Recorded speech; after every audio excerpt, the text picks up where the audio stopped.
What is going on, guys? Today we will be going over how to give an AI agent actual memory so that it can remember past actions and interactions that it's previously made.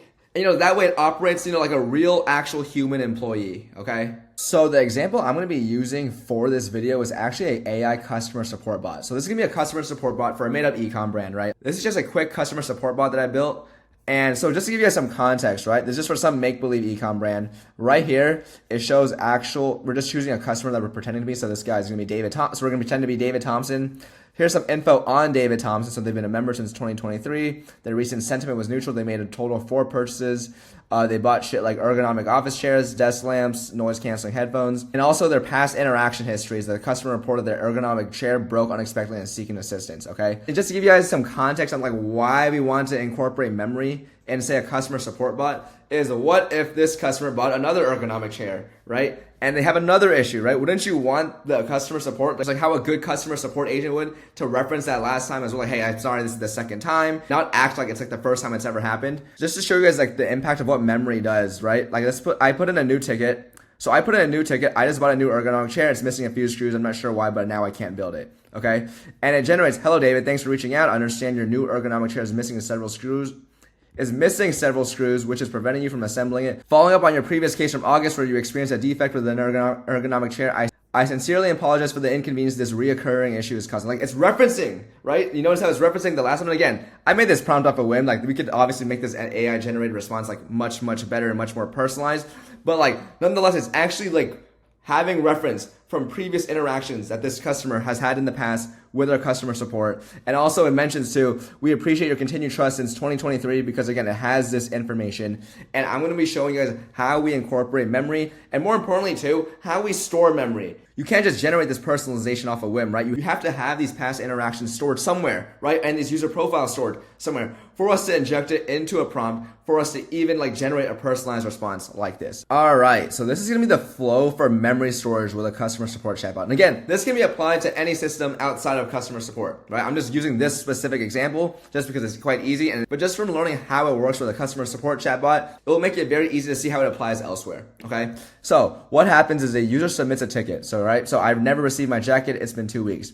What we're going to do first is question, is this in scope or not? And so when I say in scope, if you ever had a customer support chatbot, people put dumbass shit inside these chatbots all the fucking time. If you've ever worked with intercom with a decent amount of traffic, you'll know what I'm talking about, okay?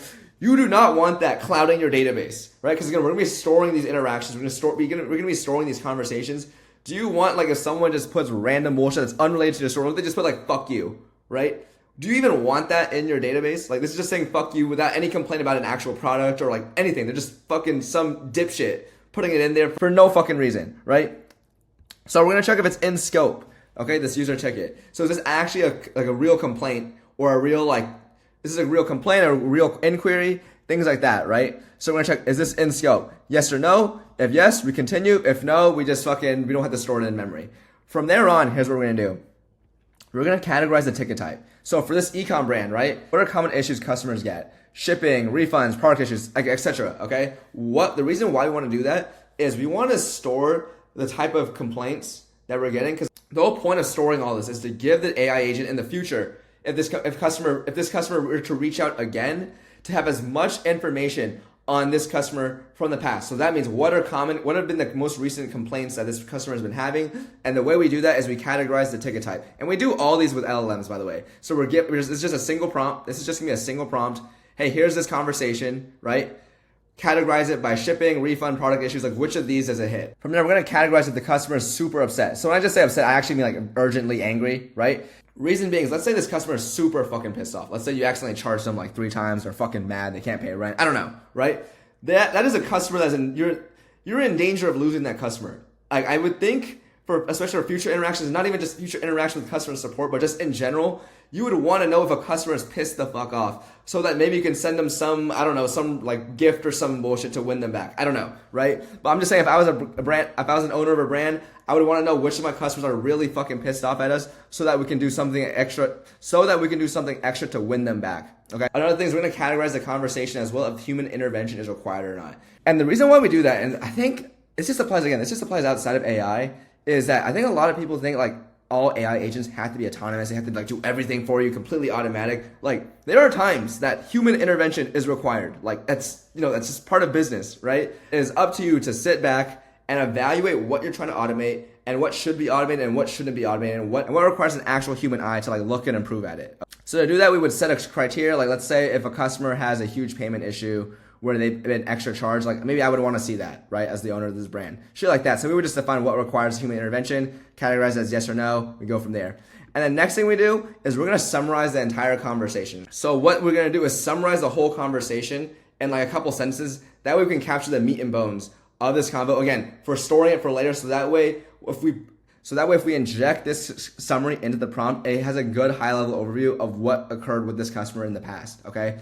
And obviously, we're going to store these in a database. So to get to store this in like DynamoDB or Supabase, whatever you guys want, to be honest, and we don't need to get into the technical details of which is best. But yeah, you just store these in a database. One thing I would suggest doing as well is storing the summary of the conversation inside a vector database. So that means embedding this and storing in a vector database. And the reason why I think that may be helpful, again, I've never built a customer support chatbot, so I could be doing some things wrong. These are just to give you some ideas of just how to store memory and like why we would store memory here, okay? I would at least want to embed this and store this in a vector database. The reason why we want to do this though, the reason why I thought this would be a good idea is let's go back to this example of this ergonomic chair, right? So because how we're doing it right now is we're just grabbing the most recent 5 interactions from this customer. But what if like years ago, or like maybe like 10 purchases ago, this customer bought an ergonomic chair, they had a problem, right?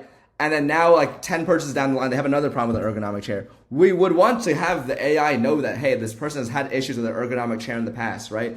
And the way you can do that is you embed all the conversations from this customer. And once we embed them, we can then get similar conversations that it's had in the past with a high similarity score. That way, when I say another complaint about an ergonomic chair comes, we can then pull that in, inject that into the prompt, and that way our AI agent knows, okay? But yeah, nonetheless, that's just the overall idea on just how I store memory with the customer support chatbot in terms of how it works in generating a response. So a user ticket comes in, again, let's go back to the same example. I never received my jacket, it's been 2 weeks. We're gonna look up the user, okay? And we're going to look up the user, so every user has an ID, let's say. We're going to get the user profile. So by user profile, I mean like their location, their past purchases, how long they've been a member. So going back to like our actual demo, that would be this part, the customer profile right here. So recent purchases, their recent sentiment, how long they've been a member for, their email, location, how many total purchases they made, shit like that, okay? From there on, we're gonna get the 5 most recent interactions with the support bot. Okay. That way we can get a good gauge of how is the customer feeling towards us. The other thing as well is we're gonna embed this submitted ticket. So this complaint about jackets, right? And we're going to retrieve potential similar interactions from our vector database. Just doing a simple embedding similarity search through all this, okay? And then all we have to do is plug that into the prompt, and then you can prompt it however you want. Again, I just did a very basic prompt for this customer support bot because the whole point of this video isn't a customer support bot, it's just to explain about memory. But nonetheless, we can inject all this in the prompt. So the user profile, so how long they've been a customer for, where they're from, how many purchases have they made, their like total lifetime value with us, I don't know. And then their 5 most recent interactions with us. And also any similar interactions they've made in the past in terms of this ticket/complaint that they're making at this point in time. And we can put all that into the prompt to help generate an ultra personalized response for this customer, and obviously do whatever function calls is required to address this issue. Obviously, and this is just a demo, and I didn't actually build any function calls to like address shipping issues and shit like that because I don't have an e-com brand, right? But nonetheless, that's pretty straightforward to do. But yeah, guys, that's actually it. It's pretty straightforward. The key thing, really, is actually storing the memory. So like storing the actual past interactions, every single interaction a customer has made with the support bot, and is storing them in a database. That way it's easy to retrieve in the future to inject it in the prompt. That's like really the key thing with all this. Like it's super easy, obviously, if you have the data, just plug it into a prompt with some variables. And like, okay, here's the past interactions, here's the current user profile, here's some similar interactions, and then just write a prompt based off that, right? The thing that people fail to do is actually store all these interactions in a database and embed them and put them into a vector database as well. But yeah, guys, that is pretty much it. I hope you guys really enjoyed this video. Thank you guys so much and have a great day.